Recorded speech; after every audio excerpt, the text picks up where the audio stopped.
In this episode of Grief in Common, we talk about anxiety, panic attacks, suicide, vehicle accidents, and deaths throughout. Hi everyone, welcome to the Grief in Common podcast hosted by the Winston's Wish Youth team. My name is Ghislaine and I'm here today because I lost my dad when I was a week old in a car accident. I spoke about my story in a bit more detail in episode 1 of the podcast, so please go and check that out if you haven't already. I'm joined today by the lovely Nell. Hi, Nell. Hi. You well?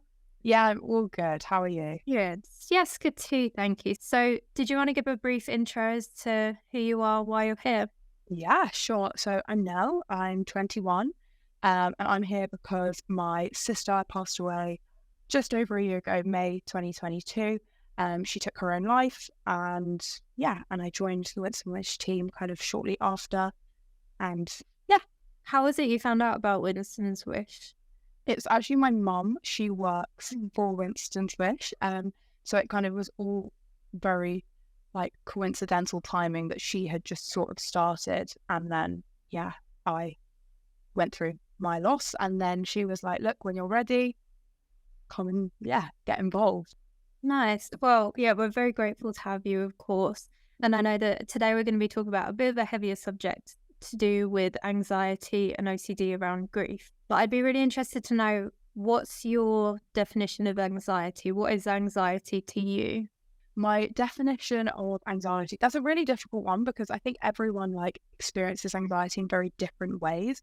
For me personally, it's a physical, emotional, spiritual feeling that just encompasses your whole body and your mind, and it can just make you kind of fearful of anything and everything, whether that be little things or really big things. And mine was definitely, grief made mine a lot worse. Let's just say that, yeah. Yeah. So did you already have anxiety before you lost your sister? Yeah, I would say I was always kind of a bit of a nervous person. I'm a people pleaser, and that is an anxiety response. I've learned that through doing a bit more digging into researching about anxiety. So yeah, I never really picked up on it much before, and then this sort of going through grief kind of almost forced me to have to face it. But it's only since kind of coming out of that I've been like, oh, okay, I can identify that. That makes complete sense. It's pretty much the same for me. So I feel like I always had anxiety, but in different ways. So I would get really nervous in groups of people. And I think when I was growing up as well, there was this big sort of trend around social anxiety. I don't know if you remember, there was a period of time where it was a big thing and it almost became trendy. And I think that kind of spurred me on to starting to develop it. And then over time it became worse. And as things with school got a bit more stressful during exam periods and things like that, I found that I was having a lot of panic attacks. So I'd have 6, 7 in a day. Oh my gosh.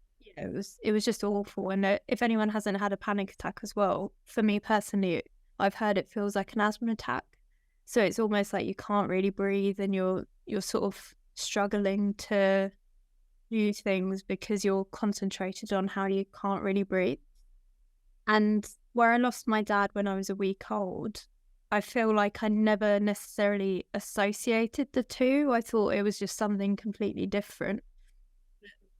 Certainly as I've gotten older, I think I've started realising that actually they're probably more interlinked. Making the connections and stuff, yeah. Yeah. So when was the moment, I guess, that you realised that you perhaps had anxiety? Mine definitely I would say one of the worst points, which was me kind of acknowledging oh yeah, no, this isn't my normal kind of behaviour. This isn't my normal fears, was when I went travelling. So my sister died in the May. I then finished my uni course in the August, and then my boyfriend and I left in September and we went travelling around Southeast Asia for 2.5 months. And as you can imagine, I was so excited. I was ready to explore the world. But now I've looked back at it, that was me running away. That was me being I'm not moving back home. I've been living at uni and I could escape from home because home had changed. Home was different since losing my sister. So it was then okay, I'm going to do this big, fun, exciting thing, which I had always wanted to do. it wasn't like a new idea that had happened since my sister had passed. But when I was then away, everything scared me. I used to find like the beach for me has always been like a safe place. It's been like my safe haven. Just like that would be where I would like get really zen. And even when I was on the beach, I would be scared of going in the sea, and I'm like a water baby. So like I knew straight away something was wrong. I was like, this isn't normal for me to be this fearful of going into something that I associate with happiness and like pleasure and calm. So that was like a real turning point. And then there were various other things. I mean, when you are traveling, it is stressful and it is anxiety provoking. And I was so far from home and I had like no control over a lot of factors that were going on throughout the trip. And it just escalated to the point where there were some days I didn't even leave the hotel room. And my boyfriend's there like, do you not want to, go explore this amazing temple or go on this fantastic walk or just go to the beach? And I was like, no, I just want to sit and watch Netflix on my phone. I completely get what you've just said in terms of running away as well. So I didn't go quite as far. I didn't go to Asia, but my granddad died when I was like 20. So it was quite a long way on. And also we were kind of expecting it because he had dementia and he wasn't really in the best way. But I remember that day. So I was the one that found him because we lived together. And then I took the day off work, obviously. But then in my head, I was like, I just need to get out of the house. And I felt awful for doing it, but I was like, I just need to go. I messaged my friend because I work in London, live just outside. And she was like, oh, well, if you want, you can come in for lunch. And I was like, okay. So I went into London, just like left my mum and my aunt, which now I feel quite bad for doing that. But it was just what I needed to do. I would have been to Southeast Asia if I could have at the time. In what form does your anxiety come? I would say I've on the rare occasion I've had panic attacks. I'm very fortunate that it's never escalated that far. Mine is more kind of everyday things. Like I can just feel fear coming in, my shoulders raise, my heart like starts pounding, I feel sweaty, I feel hot, and I feel like I pride myself on being quite aware of what my thoughts are doing, and it feels like they're going a million miles an hour. Well, this could make this happen, and this could make this happen, this could make this happen, which would make me, and all of it, I realized when I kind of analyzed it when I came home, a lot of my fear was being based around my boyfriend and being scared something was going to happen to him and scared that he was going to die, drowning in the sea or, anything. And then it was because I'd just gone through this massive loss in my life and I couldn't comprehend it. So my brain was going like, well, you could lose one person, you could lose this person, you could lose that person, you could, you yourself, you could die, so it was just like a constant blah, blah, blah, blah, blah, blah, blah. And it just feels like you've got like 10,000 voices in your mind and you can't shut them up. That's kind of the best way I could describe it. Yeah. I always say to people, I feel like I've got such a messy brain. Those cartoon brains with like scribbles inside. That's what it feels like because, as you say, it's like a million thoughts just going around in your mind and you almost catastrophize things and think, oh, my mum didn't pick up the phone when I called her for the third time. Is she dead? If I don't get a text back in like 5 minutes, I'm like, oh, they're dead. Like I just jump to that straight away. And I'm like, and I have to stop myself and be like, okay, there are like a million other things that might be why they haven't responded. Let's rein it back a bit. I like to identify now and also for like other people around me. I call it like I'm having a grief moment or I need a grief 5 minutes kind of thing. Because I'm like, I know that this is being brought on by the grief. So we're just going to take 5 and I'm going to just acknowledge that that's what this is and try and rationalize. But it's really difficult when you are in that headspace. You can't rationalize. There's nothing anyone will say to you. It's so difficult to get out of that headspace to like believe that everything will be okay again. Yeah, I find it really hard as well so when I've had moments like that where I've called my mum and then I've gotten upset, it's hard to then relay back to her the reason why I'm crying or the reason why I'm upset. Do you find that as well? It depends who it's with. My boyfriend, I think, has got very used to me being a bit dramatic about things now, and he's kind of used to it. I find it's very good to set boundaries with people. So, like, I will say, like, you don't need to respond to the question I've asked in the text, but just send a thumbs up, say, I'll reply later. And then I know that you're there and you've read it and you're okay and you're safe. The more we talk about anxiety, I think the better. So I'm so glad we're doing this today to get like it out there. And actually, the surprising thing I found with talking about my anxiety was that so many other people were like, oh my God, I think like that too. And I'm like, here's me thinking I was the only one. I think I'm now on like anxiety TikTok, and that's actually really helped me with mine because like all these people are sharing their stories and I'm like, oh my gosh, I'm like that person. I think it is definitely really difficult the first time that you kind of open up to anyone, whether it be someone that you're close with or that you're not close with.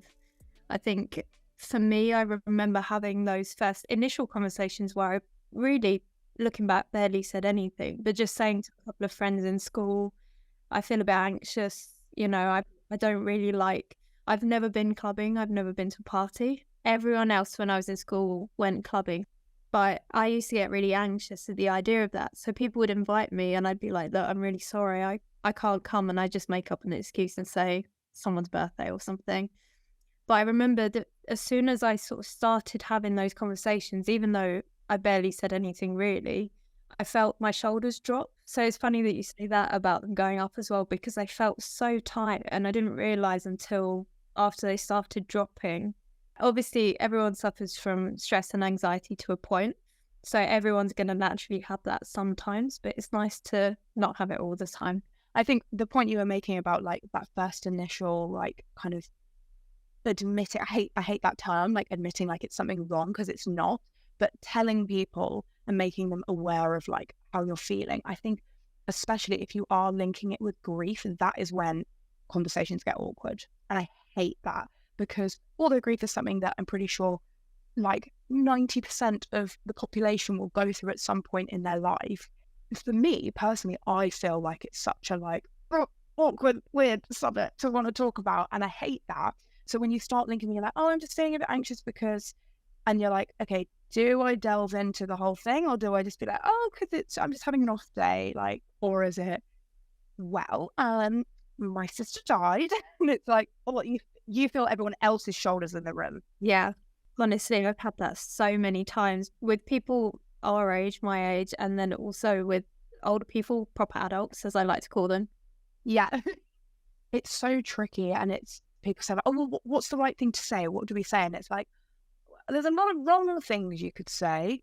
I don't quite know the right thing to say, because depending on my mood, anything could really trigger me. But I think it's just about being aware of that and understanding that like this is a sensitive topic, and don't completely walk on eggshells around me, because I don't want to feel like I'm being treated differently because this thing has happened to me. But just be wary and aware of what you're saying and be mindful. And I think the biggest thing that I tell people now, since this has happened to me, is you have no idea what is going on in someone's life. Like, and I take that with me in every part of my day. When I go to work and I have a dodgy customer who's really horrible to me, maybe like a few years ago, I would have probably been like, oh God, they're so annoying, how dare they? And I would take it really personally. And now it's like my ego's dropped and I'm a bit more like, someone in their life might have just passed away. They might have just had a really bad diagnosis for something. Like, you never know what could be going on. They might just be having a bad day at work. But like, we always taught kindness and stuff like that in school. But I think actually almost being taught from a young age, like actually some people's lives aren't like the perfect story we get told of what a family is and all of that. And that's okay. But sometimes we have to be sensitive of people's feelings. That would be, if we taught that from a younger age, I almost think it would be like more normal to talk about. Yeah. And I feel like it's not. Yeah. I've had quite a number of times people coming up to me and saying, oh, I thought you had a normal life. I thought, you had both parents, couple of siblings, maybe a dog, nice house with a picket fence. I'm like, firstly, why did you think that? Thanks, Hollywood, for painting that picture of that's what family is. Like, exactly. And, and you're just like, I don't know what to say to that.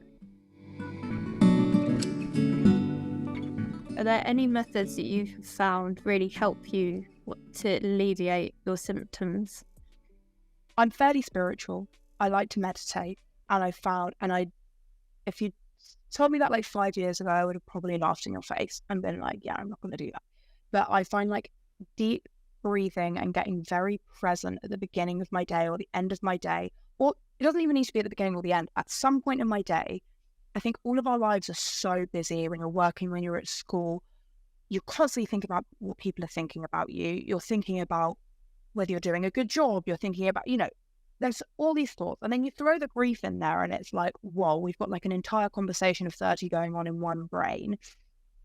And sometimes to just go, okay, we're going to literally slam the brakes on this right now. I'm just going to take a 1 minute pause to just get present. So like that's kind of a routine I've started to try and build into my life, a habit I'm trying to build up. Only fairly recently, since I've been acknowledging the anxiety. Another thing is it's called tapping. It's called EFT. Yeah. And there are different points you can tap. And I did a session with this wonderful lady, and I've had multiple sessions with her. But when she first told me about it, she said, anytime you can feel that wave of anxiety coming over, and you can feel that tension. I think getting aware of how you feel like when it happens is really healthy to be able to cope with it. Not necessarily you're going to be able to stop it, but you're just going to know when it's coming on to be able to go, even if it's, I'm in a busy place, I'm going to take myself up to the toilet cubicle and have 5. And I had it the other day. My sister took her own life at a train station, and trains for me are very, very triggering. So I was about to get on a metro and like a subway kind of thing, underground, and my like intrusive thoughts were like panicked. And I remember this tapping, and I just started doing this little tap on my hand. And that's the great thing about it, is that you can do it really subtly and no one would think anything. You can do it kind of on your head. It just looks like you're scratching your head. And it was instant. I just was like, ooh, okay, we're okay. Everyone's safe. We're just hopping on an underground. We're okay. So that for me was like a massive point where I was like, oh wow, this works. And this is helpful for me. It's not for everyone. But yeah, that's me personally. What about you? No, that's amazing. So I've heard of tapping. I've never done it before, but I mean, I feel like I should look into it. But I get what you mean in terms of having that sort of association, because when my dad died in a car accident, I found it so difficult to then learn to drive. And it took me a good couple of years before I actually started learning after I turned 17, because it was just too much. And even then, I had an amazing driving instructor, shout out to him. Even though he didn't know my story, because I was never really brave enough to share it at that time, he could sense that I was anxious. So he took me around sort of just the estates. We didn't go onto a main road for like a year because I needed that time. But one thing that I do, which is really simple and also kind of similar, is I always squeeze my thumb. So it's not tapping as such, but rubbing. Physical touch. Yeah, really soothes me. Or like I'll rub my arm. And now I find I do it and I'm not even necessarily anxious. It's just a case of, it's like a comfort thing. Have you ever tried any kind of therapy or anything like that? I love therapy. I'm like the biggest advocate for therapy. So I did therapy before my sister passed away. When I was in college, I started to get very low. I was having like very low mood, bordering depression kind of feelings. And my mum saw it in me and was like, okay, we need to get you some help. Thankfully, my college had literally like a 5-minute walk from my college. They had an office there and you could go and have free sessions for like 6 weeks. So I did 6 weeks worth of sessions my first year of college. And then towards the end of my first year of college, I started another 6 weeks, and I got a lot more like open with talking about just my issues, what was going on in my mind. And then actually just before my sister passed away, my mental health I could feel was kind of like a bit up in the air. I then enlisted to do CBT therapy, but literally the day that they emailed me being like, we can put you on some classes, was the day my sister passed away. So I emailed them and I was like, I think I'm going to hold off on this. I don't think this is the right kind of therapy I need right now. Let's hold off. And then it must have been about 2-3 months after my sister passed, my mum helped me find a grief counsellor, and she did EMDR therapy with me, which was hardcore. Oh my gosh. But wow, like I want to do more of it. It was mainly because I then went traveling that I stopped. And it was private, so it was quite expensive. So I had to stop doing that. I think there are so many different therapies. I have friends from college who had lost parents and they'd done grief counselling like when they were young, and they would be like, I hated it, couldn't do it, didn't engage with my therapist, kind of thing. So I don't think it is for everybody, but I do think that there are so many different kinds that if you do one kind, I don't think you should necessarily shut the door. Try a different type, try a different therapist. They are people too. You won't click with some people. That's okay. That's normal. I was very fortunate. My first ever counsellor, I clicked with her like that. So yeah. What about you? That's amazing. No, I've actually never had therapy. Okay. It's something that it's always been in the back of my mind, but I don't think I've ever been ready to do that. It takes a lot. Yeah, it does. It does take a lot because I was always so reserved where I kind of shut myself off. I didn't really want to talk about it to anyone, even my close family. It's only really in the past year or so that I've started going, actually, no, you know what? I'm just going to tell people what happened. And then I've been a lot more open. But I've definitely found that even in just attending the Winston's Wish youth team sessions, just being able to say, oh yeah, my dad died, and everyone was like, cool. Yeah, okay. Like, yeah. It's normal. It's not a big deal to them. It's such a lovely community that we've got, I think, like, because grief is isolating. You feel like you're the only person going through it, and you're not. And it's so nice, like you said, when you can just say it and those shoulders don't go up. And yeah, I get it. And everyone just nods like, yeah, same. So that has been really eye-opening for me, actually. It goes back to something you said earlier on. Actually, people do feel the same. Even just in some of the casual conversations we've had through video chat, people have said things and I thought, oh, I didn't realise that other people thought that as well. You know, I thought it was just me. So that's been really eye-opening for me. But I think in general, therapy is something that I'll continue to think about. And I think I probably will do it one day. It's just a case of getting to that point. It does take a lot, and it's a lot on like your body. It can be, it's not re-traumatizing you, but as in it can be very triggering. For me, I have to have therapy at the end of the day because I want to sleep afterwards. I could not think of anything worse than having therapy at 10 o'clock in the morning and then going back to work or school or something like that. Like, I literally need to sleep, put the telly on, eat a bowl of ice cream and maybe cry a little bit more. That's just me personally. So it's like, don't put any pressure on it yourself to like have to do it anytime soon. You know, when you feel ready. But even the fact that you're thinking about it now, like that's step one, you know, that's really good. Yeah, it's really interesting how different minds work differently. So I think, yeah, if you're listening to this and you're considering therapy, bear in mind that if you don't get on well, exactly as Nell said, try another form of therapy, try a different therapist. Nothing's right for everyone, so bear that in mind. Something that we saw online a few years ago was, it was this couple and they said to avoid arguments, they would ask each other, do you want comfort or solutions? And this is something that my boyfriend and I have adopted. Never had an argument because you just say, look, do you want comfort right now or do you want the solutions? I always want comfort because I'm a teddy bear. What you were just saying about the comfort and solutions thing, by the way, I've done it with my boyfriend, but I've also done it with my friends when they've, I don't know, they come to you with a problem about a boyfriend or something. And like, I'm quite opinionated. I can have strong opinions about things, but I am really bad at taking criticism. So for me, I want the comfort. I just need a listening ear. And I say to them, I go, do you need me to listen or do you want my advice? Because they're going to be two very different things you're going to get from me. And I'm happy to give you either one, but you need to set the boundary with me because otherwise, you know, people start worrying that you're judging them and all of that stuff. And it's such a healthy boundary to set with people. It's just communicating what you need out of a conversation. Yeah, I love that. So in terms of reverse grief anxiety, and what I mean by that is maybe, do you find that your parents are often anxious about you now that they've lost your sister? Do you find that they maybe get a bit worried if you don't return their calls, if you don't respond to messages? Good question. Just for context, my sister is a half sister. So she is my dad's child, not my mum. So she can come at it purely as my mum.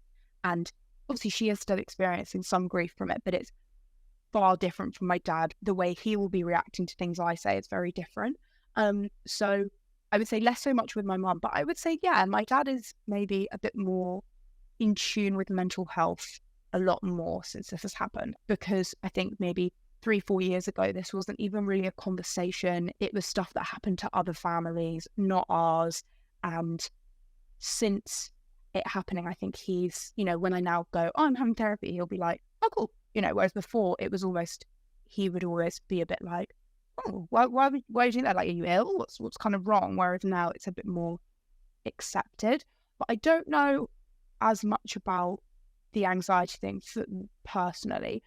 I would say actually almost with my boyfriend, I think because he also knows that I struggle with my mental health sometimes, and he's come home before and he's been like, I was thinking the most terrible things. Like, oh my gosh, I was so worried something had happened to you. Like I went for a walk the other day and I hadn't taken my phone, and I texted him, but he'd like come in and he was like, where is Nell? Like, what's happened? That's kind of my personal experience with it. What about you? Have you felt that with like siblings, your mum? Yeah, so I don't have any siblings, but I definitely feel it with my mum, and I completely understand as well. And obviously I won't go into too much detail because it's her side of the story, but I definitely think that she experiences a lot of similar things to me, but I perhaps don't convey that I feel the same way because I've sort of built these barriers up, and I've over time not really like sharing much about it. But I definitely feel the same sort of things in terms of if I don't reply for a while or if I don't pick up the phone and things like that, then it can be a bit worrying because obviously my dad died very suddenly. So it's only a natural response, basically. But it's interesting because I often find I might get frustrated and I try not to, because I then know that I'm exactly the same in reverse. So it's really interesting, but I think it's just an ongoing thing where you just need to continue having those conversations and continue to work on your own mind, as you say. Big advocate for that. When you say you get frustrated, do you mean you get frustrated when she's getting worried and you're like, oh, I'm fine, like kind of like that? Yeah, which I think is only natural in a way because you're kind of like the age I'm at now as well, where I'm starting to do things on my own or go traveling on my own, all that kind of stuff. You think, oh, like they don't get their mums asking them 24 hours a day if they're fine. And you kind of compare your situation to other people's, I guess. But the reality of it is that obviously it's not a fair comparison because something traumatic happened and now this is a result of that. So I completely get that. But I'm trying to be better at not getting as frustrated. But the thing is, you're looking at it in your rational brain going, why are you scared about stuff like that? And then when your anxious brain, you're like, oh my God, there's so many things to be scared about. So when you're not in that mindset, it can, even yourself, you can question like, why was I even scared about that? Like, why? Everything's fine. Why are you, oh my God, chill out. Like, yeah. Yeah. And I think especially when you're, say, away with friends and you're like, their mums literally haven't messaged them this whole time. You do kind of compare, but I think I'm trying to be better with that, as I say, and just keep moving forward and keep working on myself. I think it's an ongoing thing. So thank you, Nell, for joining me today. I really appreciate you sharing your experience and opening up about your own anxiety. And I think for me, it's glaringly obvious that everyone has a different version of anxiety. It means something different to everyone. And I think equally, the remedy for that is also different for everyone. So I think my key takeaway from today is that perhaps whilst certain things don't work for me, that's okay. I can find another version of that. And I've also taken it away that maybe I should try therapy at some point. Therapy outside of this, because this feels like it in a way. This is like a mini version of therapy, definitely. I'm not qualified. Don't sue me. No, yeah, honestly, thank you so much. And thank you so much for sharing. It's so nice to hear, like, I still feel that I'm very new to my grief journey, and it feels really nice to connect with people who have been through this for slightly longer and have felt very similar things to how I've felt.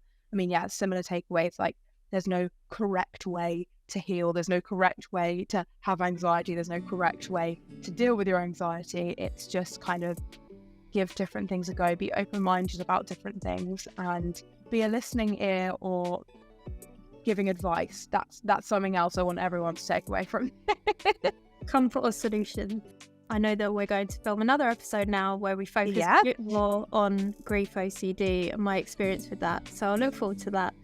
But otherwise, see you guys in the next episode. Grief in Common is a podcast run by the Winston's Wish Youth team. The topics of conversation aim to provide comfort and make a difference to other young grieving people over the age of 13. We hope to give listeners the confidence to talk about their own grief journey. It's rare to be able to listen to other young people being open and honest about their grief and how they're feeling. We hope this podcast reaches young grieving people everywhere and helps them to feel less alone. From teenagers to young adults, students to professionals, we're all different, but we've all got grief in common. Make sure to subscribe so you don't miss out. Thank you.